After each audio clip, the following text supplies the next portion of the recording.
So next ಈಗ fourth problem solve ಮಾಡುವ. ಇದರಲ್ಲಿ ಏನು ಹೇಳ್ತಾ ಇದೆ ಅಂದರೆ x/2 + 2y/3 = 1. ಆಮೇಲೆ ಇನ್ನೊಂದು ಇಕ್ವೇಷನ್ ಏನಿದೆ x - y/3 = 3 ಅಂತ ಇದೆ. ಸೊ ಈ ಥರ ಫ್ರ್ಯಾಕ್ಷನ್ ಇದ್ದಾಗ ಏನು ಮಾಡೋದು ಅದನ್ನು ಸಾಲ್ವ್ ಮಾಡುವ. ಸೊ ಈಗ ಈ ಥರ ಫ್ರ್ಯಾಕ್ಷನ್ ಬಂದಾಗ ಮೊದಲು ಅದನ್ನು ಸಿಂಪ್ಲಿಫೈ ಮಾಡ್ಕೊಳ್ಳಿ, ಅಂದರೆ ಅದನ್ನು ಹೋಲ್ ನಂಬರ್ಸಿಗೆ ತನ್ನಿ. ಫ್ರ್ಯಾಕ್ಷನನ್ನು ಹೋಲ್ ನಂಬರ್ಸಿಗೆ ತರೋದು ಅದು ಹೇಗೆ ಅಂತ ಗೊತ್ತಲ್ವ. ಇದರದ್ದು LCM ತೊಗೊಳ್ಳೋದು. LCM ತೊಗೊಂಡಾಗ ನಮಗೆ ಹೋಲ್ ನಂಬರ್ ಸಿಗುತ್ತೆ. ಸೊ ಈಗ ಇದರದ್ದು ಫಸ್ಟ್ ಸ್ಟೆಪ್ ಏನು, ಈಗ ಇಲ್ಲಿ 3 ಮತ್ತು 2 ಇದೆ. ಇದರದ್ದು LCM ಏನಾಗುತ್ತೆ, 3 2 6 ಆಗುತ್ತೆ ಅಲ್ವಾ. 6 ತೊಗೊಂಡಿದ್ದೀನಿ LCM 6 ಆದರೆ ಇದು 2 3 6 3 2 6 ಆಗುತ್ತೆ ಅಲ್ವಾ. ಸೊ ಈಗ ಇಲ್ಲಿ 2x × 3 is 3x, 2 2 4 4y ಆಮೇಲೆ ಬೈ 6. ಅರ್ಥ ಆಯ್ತಲ್ವ. ಇದು 3 2 6 LCM, ಆಮೇಲೆ ಇದು 2 3 6, ಆಮೇಲೆ ಇದು 3 2 6. 3 × x is 3x, 2 2 4 4y ಆಯ್ತಿದ್ದು ಅಲ್ವಾ. ಸೊ ಈಗ ಇಷ್ಟು ಇಕ್ವೇಷನ್ ಸಿಕ್ತು.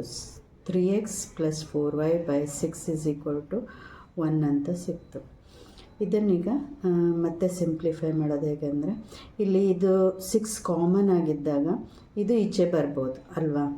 ಹೀಗೆ ಎರಡು ಬೇರೆ ಬೇರೆ ಇದ್ದಾಗ ಈಚೆಗೆ ತರಲಿಕ್ಕಾಗಲ್ಲ, ಯಾಕೆಂದರೆ ಇಲ್ಲಿ ಪ್ಲಸ್ ಸಿಂಬಲ್ ಇದೆ. ಪ್ಲಸ್ ಆರ್ ಮೈನಸ್ ಸಿಂಬಲ್ ಇದ್ದಾಗ ನಮಗೆ ಈ 2 ಮತ್ತು 3 ಈಚೆ ತರಲಿಕ್ಕಾಗಲ್ಲ. ಅರ್ಥ ಆಯ್ತಲ್ವ. ಇದು ಏನೂ ಇಲ್ಲದಿದ್ದಾಗ, ಇಲ್ಲಿ ಪ್ಲಸ್ ಆರ್ ಮೈನಸ್ ಸಿಂಬಲ್ ಇಲ್ಲದಿದ್ದಾಗ, ಇದು ಕೆಳಗಡೆ ಇದು /6 ಇದು ಓನ್ಲಿ 1 ಅಂತಿದ್ದಾಗ ಆವಾಗ ಇದನ್ನು ಈಚೆ ತರಲಿಕ್ಕಾಗತ್ತೆ. ಅರ್ಥ ಆಯ್ತಲ್ವ. ಈಗ ಇಲ್ಲೇನು ಸಿಂಬಲ್ ಇಲ್ಲ ಇದಕ್ಕೆ, ಇದು ಮೇಲೆ ಸಿಂಬಲ್ ಎಲ್ಲ ಮೇಲೆ ಹೋಯಿತು. ಇದು ಸಿಂಗಲ್ ಆಗಿ ಡಿನಾಮಿನೇಟರ್ ಆಗಿ ಉಳಿದಿದೆ, ಓನ್ಲಿ ಸಿಂಗಲ್ ಡಿನಾಮಿನೇಟರ್ ಇದ್ದಾಗ. ಸೊ ಇದೀಗ ಈಚೆ ಬರುತ್ತೆ 6. ಅರ್ಥ ಆಯ್ತಲ್ವ. 6 ಆಚೆ ಬಂದರೆ ಏನಾಯಿತು, 3x + 4y = ಈ 6 ಈಚೆ ಬಂದರೆ ಇದು ಡಿವಿಷನ್ ಇದ್ದಿದ್ದೇನಾಗುತ್ತೆ, ಮಲ್ಟಿಪ್ಲೈ ಆಗುತ್ತೆ ಅಲ್ವಾ, ಕ್ರಾಸ್ ಮಲ್ಟಿಪ್ಲೈ. ಸೊ ಇದು ಈಚೆ ಬಂದು ಇಲ್ಲಿ 6 ಆಯಿತು. ಸೊ 6 1 6, ಮೈನಸ್ ಸಿಂಬಲ್ ಹಾಗೆ ಇಟ್ಕೊಂಡಿದ್ದೀವಿ. Minus plus into minus is minus, minus ಹಾಗೆ ಇರುತ್ತೆ. So 3x + 4y = -6. ಇದು ನಮ್ಮ ಫಸ್ಟ್ ಇಕ್ವೇಷನ್ ಆಯಿತು. ಅರ್ಥ ಆಯ್ತಲ್ವ. ಫಸ್ಟ್ ಇಕ್ವೇಷನ್ ಹೇಗೆ ಬಂತು ಗೊತ್ತಾಯ್ತಲ್ವ. ಸೊ ಈಗ ನೆಕ್ಸ್ಟ್ ಈಗ ಸೆಕೆಂಡ್ ಇಲ್ಲೇನಿದೆ, x - y/3 = 3 ಅಂತ ಇದೆ ಅಲ್ವಾ. ಸೊ ಈಗ ಎಕ್ಸಿಗೆ ಡಿನಾಮಿನೇಟರ್ ಏನೂ ಸಹ ಇಲ್ಲ, ಇದನ್ನು ಹಾಗೆ ಆ್ಯಡ್ ಮಾಡಲಿಕ್ಕಾಗಲ್ಲ ಅಥವಾ ಸಬ್ಟ್ರಾಕ್ಟ್ ಮಾಡಲಿಕ್ಕಾಗಲ್ಲ. ಸೊ ಇದು ಕಾಮನ್ ಆಗಿ ನಾವು LCM ತೆಗಿತೇವೆ. ಏನಿದೆ 3 ಇದೆ ಇಲ್ಲಿ. ಸೊ ಕಾಮನ್ ಆಗಿ 3 LCM ತೊಗೋತೇವೆ. ಸೊ ಮಲ್ಟಿಪ್ಲೈ ಬೈ 3 ಇದಕ್ಕೆ ಸಹ. ಸೊ ಇದಕ್ಕೇನು ಮಾಡಲ್ಲ, ಇಲ್ಲಿ 3 ಇದೆ ಅಲ್ವಾ, ಆದ್ದರಿಂದ. ಸೊ ಈಗ x × 3 is 3x ಇಲ್ಲಿದೆ 3x -y ಹಾಗೆ ಬರ್ಕೊಂಡಿದ್ದೀವಿ. ಇದು ಹೋಲ್ ಆಗಿ ಡಿನಾಮಿನೇಟರ್ 3 ಬಂತು ಈಗ ನಮಗೆ ಅಲ್ವಾ. ಸೊ = 3 ಹಾಗೆ ಇದೆ. ಈ ಸ್ಟೆಪ್ ಗೊತ್ತಾಯ್ತಲ್ವ. 3x - y ಡಿವೈಡೆಡ್ ಬೈ 3 ಆಯ್ತು. ಈಗ ನಾನು ಅದೇ ಹೇಳಿದೆ, ಇದು ಈಗ ಈ 3 ಇಲ್ಲಿ ಬರಲಿಕ್ಕೆ ಸಾಧ್ಯ ಇಲ್ಲ. ಇಲ್ಲಿಗೆ ಏನೂ ಇಲ್ಲ ಅಂದರೂ ಈ 3 ಇಲ್ಲಿ ಬರಲ್ಲ, ಗೊತ್ತಾಯ್ತಲ್ವ. ಯಾಕೆ, ಇಲ್ಲಿ ಮೈನಸ್ ಸಿಂಬಲ್ ಇದೆ. ಇದು ಮೈನಸ್ ಅಥವಾ ಪ್ಲಸ್ ಸಿಂಬಲ್ ಇದ್ದಾಗ ಇದು ಈಚೆಗೆ ಬರಲಿಕ್ಕೆ ಸಾಧ್ಯ ಇಲ್ಲ. ಅರ್ಥ ಆಯ್ತಲ್ವ. ಈಗ ಇದು ಈಚೆಗೆ ಬರಲಿಕ್ಕೆ ಸಾಧ್ಯ ಇದೆ, ಯಾಕೆಂದರೆ ಇಲ್ಲಿ ಇಲ್ಲಿ ಮೈನಸ್ ಮೇಲೆ ಹೋಯಿತು. ಇದು ಈಗ ಕಂಪ್ಲೀಟ್ 1 ಡಿನಾಮಿನೇಟರ್ ಆಯಿತು.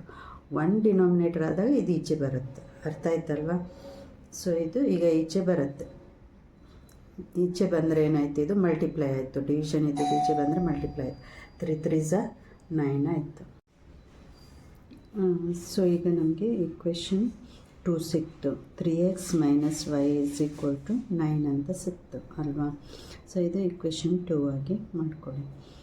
ಸೊ ಈಗ ನೆಕ್ಸ್ಟ್ ಸ್ಟೆಪ್, ಈಗ ಎಲಿಮಿನೇಷನಲ್ಲಿ ನೆಕ್ಸ್ಟ್ ಸ್ಟೆಪ್ ಏನಿರುತ್ತೆ, ನೆಕ್ಸ್ಟ್ ಸ್ಟೆಪ್ ಈಗ ನಮಗೆ ಇಕ್ವೇಷನ್ 1 ಮತ್ತು ಇಕ್ವೇಷನ್ 2 ನೋಡಬೇಕೀಗ. ಇಕ್ವೇಷನ್ 1 ಮತ್ತು 2 ಅಲ್ಲಿ 3x ಕಾಮನ್ ಆಗಿದೆ. ಸೊ ಈಗ ಇದನ್ನು ನಾವು ಕ್ಯಾನ್ಸಲ್ ಮಾಡ್ಬೋದು ಅಲ್ವಾ. ಇಕ್ವೇಷನ್ 1ಅಲ್ಲೂ 3x ಇದೆ, ಇಕ್ವೇಷನ್ 2ಅಲ್ಲೂ 3x ಇದೆ. ಕ್ಯಾನ್ಸಲ್ ಮಾಡ್ಬೋದು, ಜಸ್ಟ್ ಸೈನ್ ಚೇಂಜ್ ಮಾಡಿದರೆ ಆಯ್ತು ಇಲ್ಲಿಗ. ಸೊ ಇಲ್ಲಿಗ ನೀವು ಯಾವುದಕ್ಕೂ ಮಲ್ಟಿಪ್ಲೈ ಮಾಡಬೇಕಂತೆಲ್ಲ ಇಲ್ಲ ಅಲ್ವಾ. ಸೊ ಈಗ ಹಾಗೆ ಬರ್ಕೊಳ್ಳಿ, 3x + 4y ಇದು equation 1. 3x + 4y = -6, 3x - y = 9. ಈಗ ಇಲ್ಲಿ ಸಿಂಬಲ್ ಚೇಂಜ್ ಮಾಡಿದರೆ ಆಯಿತು. ಈಗ ಕೆಳಗಡೆದಕ್ಕೆ ಇದು ಪ್ಲಸ್ ಇರೋದು ಮೈನಸ್ ಆಗುತ್ತೆ, ಮೈನಸ್ ಇರೋದು ಪ್ಲಸ್ ಆಯಿತು, ಪ್ಲಸ್ ಇರೋದು ಮೈನಸ್ ಆಯಿತು. ಇಲ್ಲಿ ಏನು ಸಿಂಬಲ್ ಇಲ್ಲ ಅಂದರೆ ನಾನೇನಂತ ಹೇಳಿದ್ದೆ, ಪ್ಲಸ್ ಅಂತ ಹೇಳಿದ್ದೆ, ಅದು ಮೈನಸ್ ಆಯಿತು. ಅರ್ಥ ಆಯ್ತಲ್ವ. ಸೊ ಈಗ ಇದು plus into minus is minus, 3x - 3x is 0, cancel ಆಯಿತು.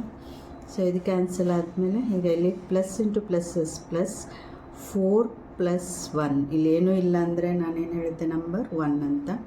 ಸೊ 4 + 1 ಇಸ್ 5y ಆಯಿತು. ಅರ್ಥ ಆಯ್ತಲ್ವ.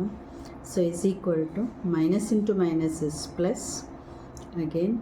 ಆಮೇಲೆ ಈಗ 6 + 9 ಇಸ್ 15 ಅಲ್ವಾ. ಸೊ ಈಗ 5y -15 ಸಿಕ್ತು. ದೇರ್ಫೋರ್ y ಏನಾಯಿತು, ಈಗ y -15 ಹಾಗೆ ಇರುತ್ತೆ. ಈ 5 ಮಲ್ಟಿಪ್ಲೈ ಇದ್ದಿದ್ದು ಈಚೆ ಬಂದಾಗ ಡಿವಿಷನ್ ಆಯಿತು. 5 1s 5 3s 15 ಅಲ್ವಾ. ಸೊ -3 y -3 ಸಿಕ್ತು. So y value ಕಂಡುಹಿಡ್ತೀವಿ.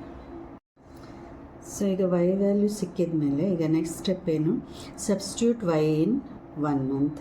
ಇಕ್ವೇಷನ್ 1 ಅಥವಾ ಇಕ್ವೇಷನ್ 2 ಯಾವುದ್ರಲ್ಲಿ ಬೇಕಾದರೂ ಸಬ್ಸ್ಟಿಟ್ಯೂಟ್ ಮಾಡ್ಬೋದು ಅಂತ ಹೇಳಿದ್ದೀನಿ ನಿಮಗೆ. ನಾನಿಲ್ಲಿ ಇಕ್ವೇಷನ್ 1 ತೊಗೊಂಡಿದ್ದೀನಿ. 3x + 4y = -6 ಇದು ಇಕ್ವೇಷನ್ 1 ಅಲ್ವಾ. ಸೊ ಇದಕ್ಕೀಗ y ವ್ಯಾಲ್ಯೂ ಯಾವುದು, -3 ಸಬ್ಸ್ಟಿಟ್ಯೂಟ್ ಮಾಡುವ. ಸೊ ಈಗ 3x ಹಾಗೆ ಇರುತ್ತೆ, ಪ್ಲಸ್ 4 ಹಾಗೆ ಇದೆ, y ಬದಲಿಗೆ -3 ಇದು ಏನು ಸಿಂಬಲ್ ಇಲ್ಲ ಅಂದರೆ ಇವೆರಡರ ಮಧ್ಯೆ ಏನಂತ ಹೇಳಿದ್ದೆ, ಮಲ್ಟಿಪ್ಲೈ. ಸೊ ಇದನ್ನು ಮಲ್ಟಿಪ್ಲೈ ಮಾಡಿದರೆ ಆಯಿತು, =−6 ಹಾಗೆ ಇದೆ. ಸೊ ಈಗ 3x ಪ್ಲಸ್ ಇಂಟು ಮೈನಸ್, ಇಲ್ಲಿ ಈ ಸಿಂಬಲ್ಸನ್ನು ಮಲ್ಟಿಪ್ಲೈ ಮಾಡ್ಕೋಬೇಕು. Plus into minus is minus, 4 3s 12 -6 ಹಾಗೆ ಇರುತ್ತೆ. ಸೊ ಈಗ 3x -6, ಇದು ನಂಬರ್ಸನ್ನೆಲ್ಲ ಒಂದು ಕಡೆ ತೊಗೊಳ್ಳಿ. -12 ಇದ್ದಿದ್ದು ಈಚೆ ಬರುತ್ತೆ, +12 ಆಗುತ್ತೆ. ಮೈನಸ್ ಇದ್ದಿದ್ದು ಈಚೆ ಬಂದರೆ +12 ಆಯಿತು. ಸೊ 3x -6 + 12 ಏನಾಯಿತು, 3x 6 ಆಯಿತು. Plus into minus is minus, 12 - 6 is 6 ಅಲ್ವಾ. ದೇರ್ಫೋರ್ x ಏನಾಯಿತು, 6 ಇದು ಮಲ್ಟಿಪ್ಲೈ ಇದ್ದಿದ್ದು ಈಚೆ ಬಂದರೆ ಏನಾಯಿತು, ಡಿವಿಷನ್ ಆಯಿತು. 6 / 3, 3 1s 3 2s 6, x 2 ಸಿಕ್ತು ಅಲ್ವಾ.